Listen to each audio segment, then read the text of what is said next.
Welcome to another episode of the Same Face, Different Pace podcast. My name is Crystal. I'm your host. And to the left of me, I have J Diggity. J Diggity. Okay. So we are two sisters who are navigating life from two different lenses. We are sharing real life conversation, but just from two different lanes. We are two sisters who were born just 1 year apart, raised in a pastor's home, and now we are navigating motherhood, womanhood, faith, and purpose, all in our own unique ways. So we're gonna start this episode off. What's your pace this week? I ain't gonna lie, I'm tired. I'm tired. Okay. I'm tired. I feel like that, I've really been hitting the weights heavy. Ooh, okay. And I'm sore. So, I don't know, like I started with, my 15s, 25s, and that was okay, but like now I don't know. The 30s are just heavy. They heavy. I'm sorry. They're heavy. The 30s heavy. So I don't know. I'm trying to get into my groove of like the soreness to wear off. Maybe I've been just doing my 25s for so long, my 15s to 25s for so long. Now that I'm on the 30, I'm like, oh my gosh, when does the soreness go away? Yeah. And then, when it's leg day, it's just a lot. Yeah. And we've been trying out this place called Slick City. It's like an indoor slide kind of place or whatever.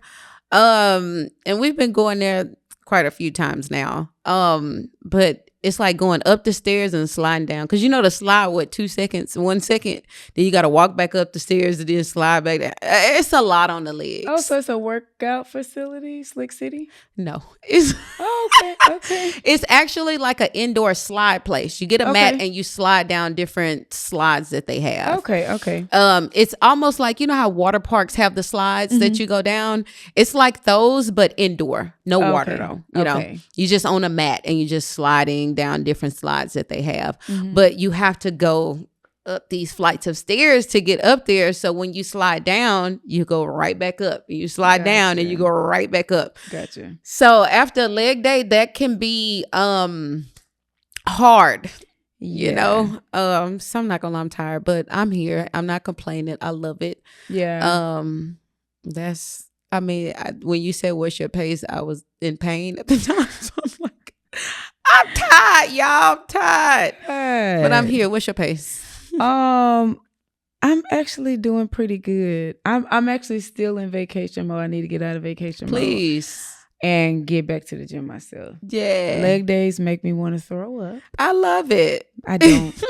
That's my least favorite day. Shout out to my trainer, Jordan, who's been training me for so many years. And he accepts me just how I am. And I know you complain with him. I do. I don't really complain, but I just give him this look like, you for real? Like, you think I can do that? More reps? But he definitely has all his clients. We live heavy and things like this. So speaking of working out, my pace is that I need to get out of vacation mode and I need to get back in the gym. Now, I did work out on my vacation. So it's not like I haven't worked out. It's just that the intensity of it probably and the consistency. Exactly. Yeah. And then, I took some time out after PG passed. I just haven't, and then the holidays. So I just haven't really gotten back into it. So my pace is that I need to get out of vacation mode and I need to get back to it. So that I can have a great start to a great year. So that's my pace for the week. Sound good to me. So I hope you guys are having a good week so far, and I hope your pace has been going good. So this week we have another episode for you guys, and guess what we talking? We're talking something fun this week. We normally kind of talk about stuff serious and stuff like that, but we hear the conversations online. We just don't engage with it because it sometimes be going too far. Facts. But we wanted to talk about red flags this week. So we want to talk about, is it a red flag or are you just tired? So we sometimes from week to week, we just don't know. So we definitely wanted to bring the question to you guys. So how everything feels personal. Yeah. When you're low on energy, and then some funny, I guess, ways or examples of red flag versus fatigue are how different places and behaviors can be interpreted very differently. Yeah. So I know for me, as a single woman, and I guess this can be related to like platonic friendships, or it could be related to like love interest. Okay, what you got? But for me, I'm just tired. We know you tired. The red flags be flagging. Baby. The red flags be flagging. And for me, at this point in time in my life, I just want to do things that bring me peace. Yeah. And things that I can enjoy. I don't want to have to like, okay, that was a yellow flag. Okay, that was a red flag. Okay, let me take a step back. Okay, let me take a step forward. Like, I don't be wanting to do that. So since we're talking about red flags, let's talk about it. Let's get deep. Let's get it. So since you are single, yes, are we dating?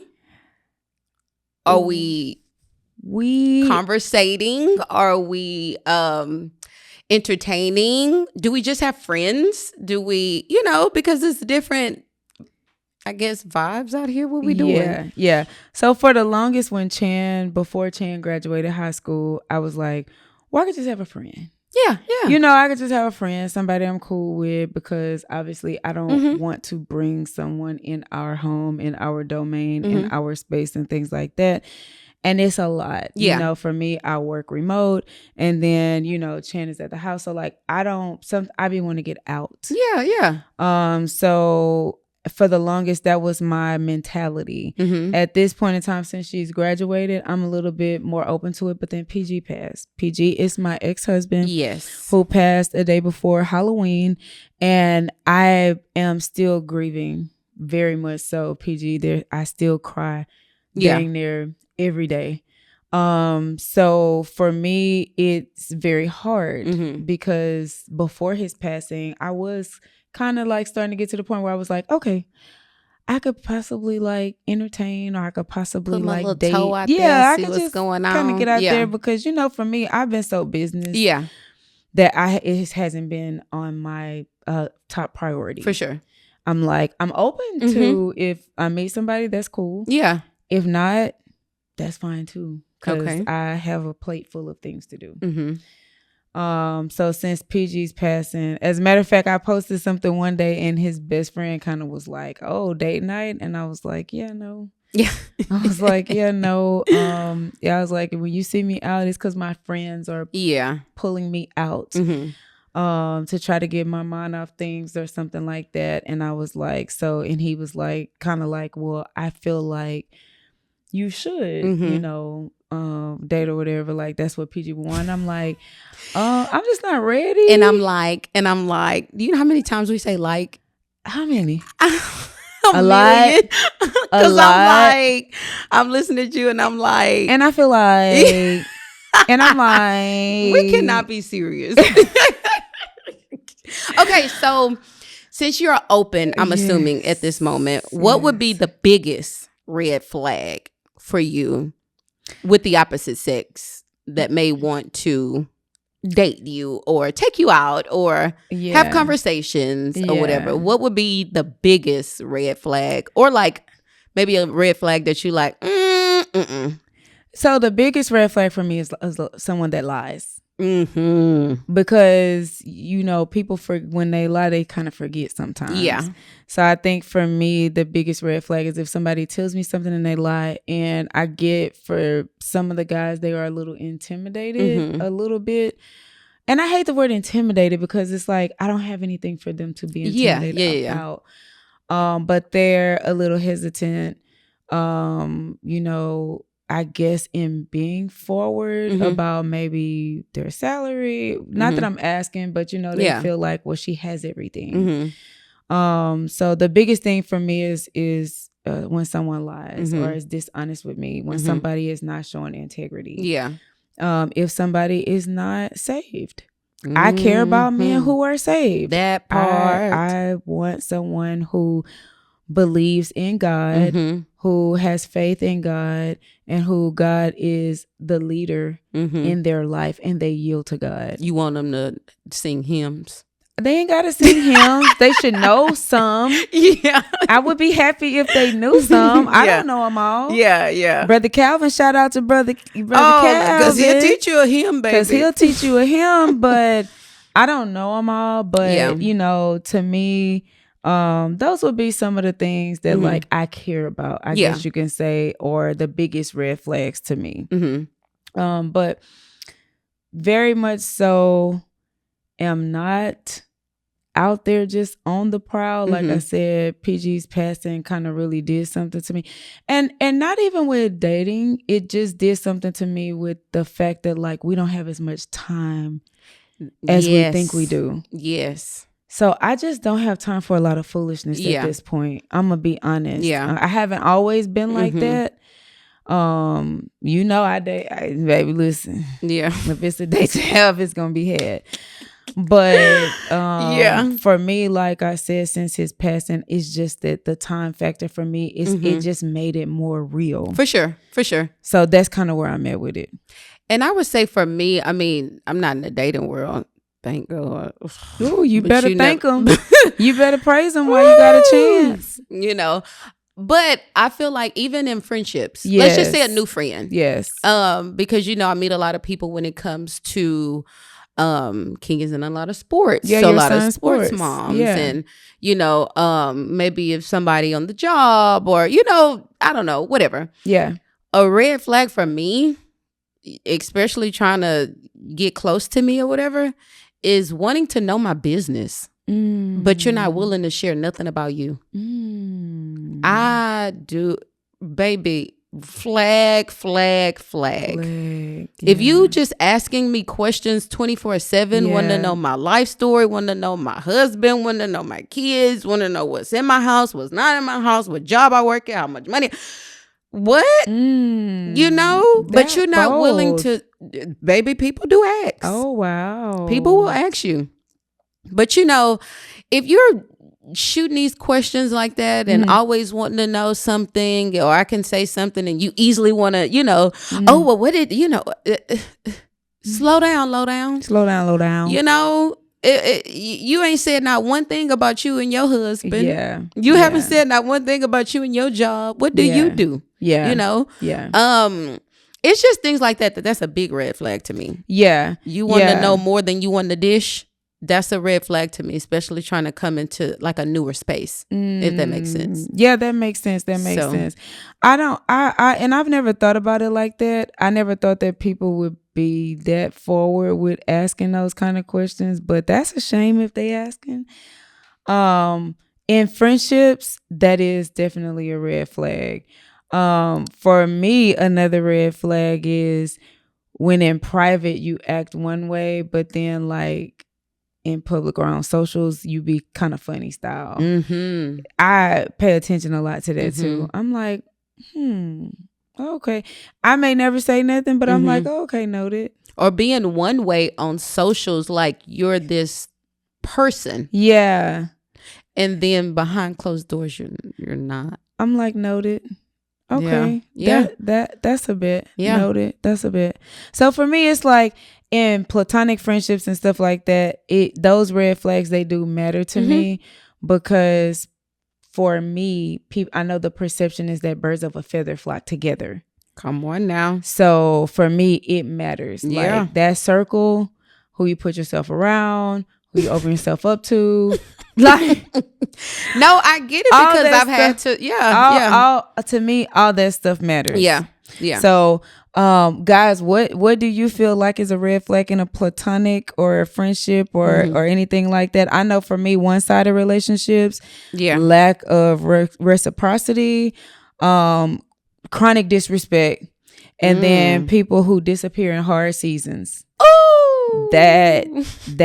Those are definitely, and it's funny that you say that, because that makes me think about, how they say, I don't know the saying, so don't quote me on it, but when it's wintertime, you want to have a boo.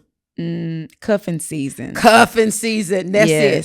You want to have a boo, but baby, when that summer come out, them clothes start shedding off. We getting from pants to knickerbocker rockers to daisies. To daisies, yeah. You know, it comes a time to where that's a red flag for me because you're not answering that phone like you used to. You're not knocking on that door like you used to. You know, that's funny, but I'm not laughing for that because it is people out there like that. But big red flag. Yeah. And for me, the chronic disrespect, like I don't deal with disrespect. You know me. Yeah. I will dismiss somebody in a minute. I don't care who you are. You're not going to disrespect me. But I do know certain friendships, and I have seen things on social media where I'm like, dang, who needs enemies when you have friends like that? Listen. Like, that's wrong. Yeah. From talking to your spouse. Yeah. To getting out of town and all of a sudden getting funny with certain things. When you're supposed to be taking trips with your friends and things are not going how they're supposed to be going, to you, somebody leaving you, to like, it's just certain things that as a friend, I just don't do. Yeah. Like, those are big red flags to me. But the thing with red flags to me, and I guess, let me get your perception on this, or your perspective on this rather. When you see a red flag in anything, dating, platonic, family, well, whoever, what do you do after you see the red flag? Do you continue with the red flag, keeping them around? You just kind of back off a little bit, or do you totally dismiss them? You know what I'm going to say. You know what I'm going to say. You do the latter. The latter. I'm the latter. But I'm more of a middle. I'm more of a, it's noted and it just may not be the same, you know, because I have a friend, and this particular friend I've noted, I've just took good notes on just things, how they move, how they rock, when I hear from them, when I don't hear from them, you know, things of that nature. And I'm more of a type of person to where if you need me, I'm there. Yeah. You ain't finna use me like a mat, but if you truly honestly need me, I'm there. But it's noted when who's calling who's texting who. That's the one-sided thing, you know. Who's checking up on who, you know, I don't expect people to call me every day, because I have friends that I don't talk to for a month or 3 weeks or whatever, and we can pick up where we left off. But if the pick up where we left off is always me, it's noted and it's not gonna happen. But the next time you call, hey, what's going on? You know, that kind of deal. I even think about people like Mr. Hardy. We don't talk to Mr. Hardy every day, every month, every 2 months, every 3. But when we get together, a time is had. A time be had. A time is had. You know, with Mr. Hardy. So I can't wait till his birthday. Mr. Hardy is a childhood friend. Mr. Hardy throw some parties, baby. I met him when I was 16 years old, and we have remained friends ever since. And he is just the started best off time. at Sears. Started out as Sears. He is just the best time. He's an amazing person, and he is super funny. So yeah, he is. But when I think about things like that, I think about like Mr. Hardy. Like I said, we cannot talk for 3 months, and then he will text or call, or I would text or call, and it's like we never missed a beat kind of deal. But it's not like that. I'm always calling him, or he's always calling me. You know, that kind of deal. That's different. But if every single time we communicate, it's me calling you or texting you, I'm not chasing up. If I don't chase my husband, I know that's right. I'm chasing after you. No matter what I have to do. Yeah. Cause I need you. But no, more. And one time I was telling one of my friends, she was asking me about something that a friend said to her, and she was like, well, I took it like this, and I was like, I didn't take it as she was trying to disrespect you. I was like, I took it as she was like just telling you that you are very knowledgeable, and that other people won't tell you, because she kind of started out with, I'm your friend, so I'm gonna tell you. But what came after that, my friend was like, well, if you my friend and you wanted to tell me this, like, what is that about? Like, what is me bettering myself? She thought it was shady, maybe? She thought it was kind of shady, the comment. And she was like kind of feeling like I'm going to kind of back off a little bit. And I said, well, hold on now. How good of a friend is this? Mm-hmm. Mm-hmm. Are they going through something and you just don't know about it? Mm-hmm. I was like, what was the context that this was said in? Because again, I like to give people the benefit of the doubt. I'm not a nasty person. Mm-hmm.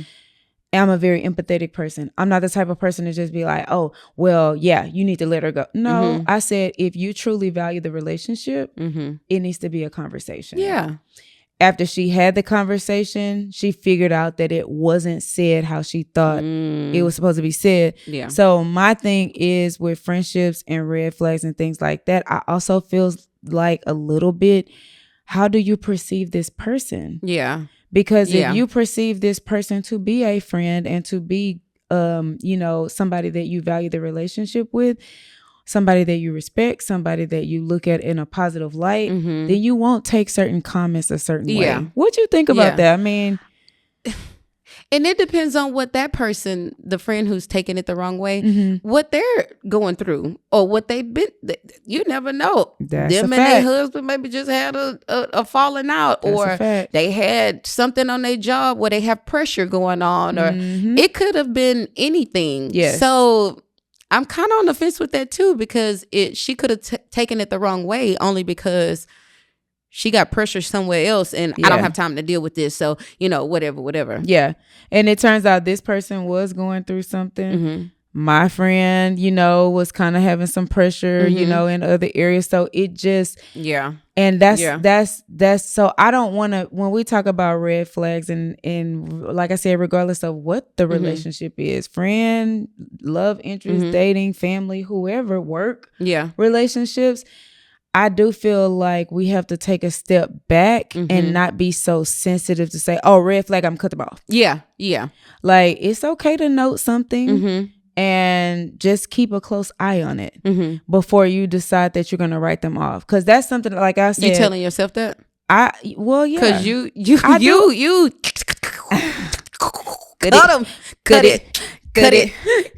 you was gonna say that. See, I knew you was gonna say that. I'm gonna just, because it's like a cancer. I gotta cut you at the root. But I'm just saying, if you're gonna take your own advice, like, and I do case by case scenario. Case by case, okay. I do on a case by case scenario. So what I do is I pay attention to the behavior, right? Because we're behavior based humans. I pay attention to the behavior. If it's a trend that I notice is continuously happening, then I kind of cut it. Yeah. Initially, I'm just backing off just a little bit, not a lot, not too much, and then I'm just gonna cut it. Yeah, I did have a friend like way back in the day that I just had to cut off because I did feel like it was a cancer and I didn't want that to spread. For sure. In my life, in my circle, and I didn't want that energy around, so I had to just cut it. Yeah. Very rarely do I have to do that. Yeah. But in times that I have to do it, I'm not afraid to do it. I agree with that. So, because I know what I want peace in my life. And you can't have peace in your life with a cancer like that. That's true. So that's the reason why you have to do it sometimes. What about parenting addiction, red flag or mom overload? So behavioral changes, signs of emotional distress, academic issues, safety concerns, or overstimulated moments. So kids talking too much, kids needing something every 12 seconds, sensory overload, decision fatigue. What about that? All my kids red flags. What you mean? You will not talk about my nephews. Red flags. You're not talking about my nephews. They red flags. Don't do it. Needy. What you said? Needy. On my nerves. Red flag. Nah. Yeah. Or is it just mom overload? No, it's probably overload. Okay. Yeah. It's overload. I'm not gonna lie. I don't think they have red flag. Now, hold on now. Let me not lie. Some things that my big son do, red flag. And your big son is how old? My big son is 8 years old. His name is King. Okay. And the little one is? And the little one is Carter. He's 2. Okay. He a red flag too. Now I'm taking that back. Both of them red flag. I'm going back to my first one. Both of them red flags. You're not gonna talk Carter about used my to have nephews. seizures so bad, but now he's a riot. He is a menace to society. Yeah. And we are working on it. No, he's just really, really active. King red flags is I think since he was the first child in home for a while, because he was about 5 years old before Carter kind of came. Yeah. So I think his red flags is that he don't think that we get on Carter as we should, because we get on to him. And I'm like, bro, you are 8 and 8 Carter's years 2. old, sir. Yes. Like, what are we talking about? And I know you're trying to be jealous of a 2-year-old. Like, he don't know. And I get on his butt too. I get on Carter too. I'm not gonna lie, you do. You be on Carter head. I'm on their head. You be on Carter head. I'm like at 2, and he be sitting on down. He be sitting on down. But let me tell you something. You got to. Yeah, you got to you get on their do. heads, especially as mothers. You do. Mothers, y'all get on y'all sons' heads, even on y'all daughters, because even with the sons, they'll try you. Yeah, they will. They'll try you. But you know what? Mines, I wish they would try me. Book me if you want to. No, I'm kidding. No, but I think it's majority of it is mom overload. Just because they running around, they tear my house up. They're riots. They have balls everywhere. I'm stepping on stuff. It's just that kind of deal. Yeah, but they're kids. I mean, yeah. At the end of the day, they're kids. Yeah. So I think a lot of it is mom overload too, because when your kids doing stuff and you try, again, we talk about this all the time as moms, we're trying to do 10 things at one time. For sure. And the kids want stuff all the time. The kids and even the kids learning things outside of the home. Yeah. Because outside influences matter. True. Sometimes outside influences can come in and then they can start changing your kid right before your eyes. Yeah. And those are the red flags that you have to pay attention to. That I is know true. with Chan, when she got to high school, those were the red flags that I need to pay attention to, because it was a lot of outside influences, and it's just little changes that I was like, something ain't looking right. Something ain't adding up, or she's acting different. Like something is going on. For sure. So now those are red flags. Those are not mom overload or anything like that. So I think it's important, even with your kids, to pay attention. And last but not least, before we get out of here, what about work environment? Ooh, work girl. environment. So I would say the biggest red flag for me in a work environment or at a job or office or whatever, high turnover. Why is there nobody staying? Like, what are y'all doing? Why is this position open? Why? Why is this position being filled? Is it because of because I'll tell you, I won't name the company, but it was a job that I worked at, and nobody could stay in this one position more than 3 months. But it was a secretary to somebody. And I'm like, it couldn't be any more obvious why we can't fill this position. Yeah. And I'm not doing it. I'm not no secretary. Yeah. Like, no. Yeah. But I look at stuff like that, like high turnover. What does the company do for you? The benefits. Yeah. A benefits can drive somebody away because if it's too expensive, tell me about it. If they're not giving any PTO, tell me about it. If they're not matching 401ks, that's a red flag. In the world we live in today, I need it at a minimum 6%, dollar for dollar. Yeah. Take me to 10, 50%, Now you getting greedy, getting greedy. I'm just, but it's things like that I think is a red flag in a company. Yeah. What about you? Toxic work environment. Yeah.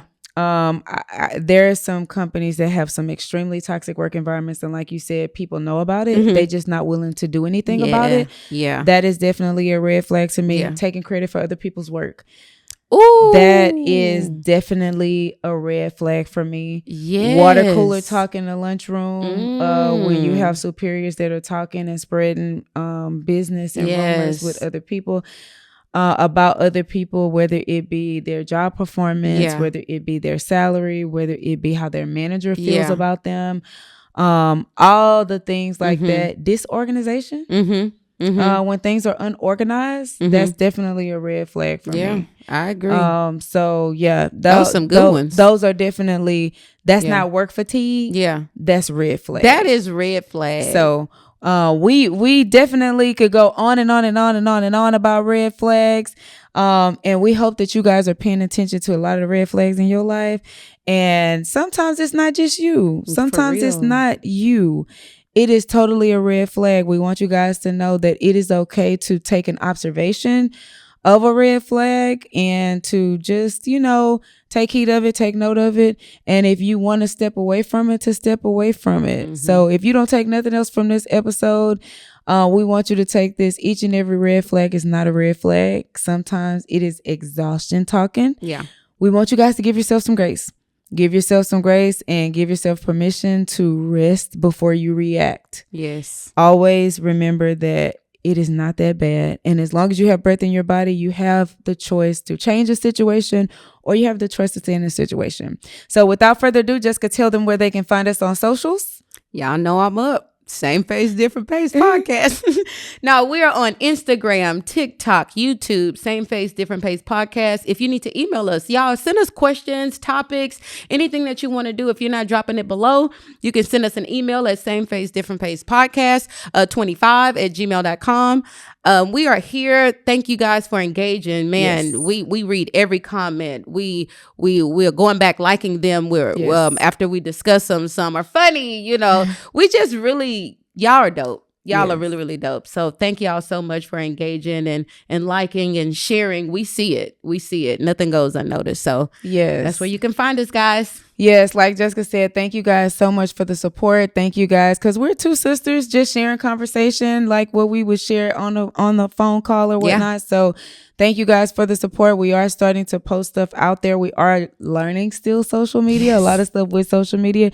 We have now started putting clips on YouTube. So you guys can start looking at the shorts just to kind of see what the episodes are technically about and look at the episodes that resonate with you. So without further ado, thank you guys for tuning in. And until next time, bye. Bye.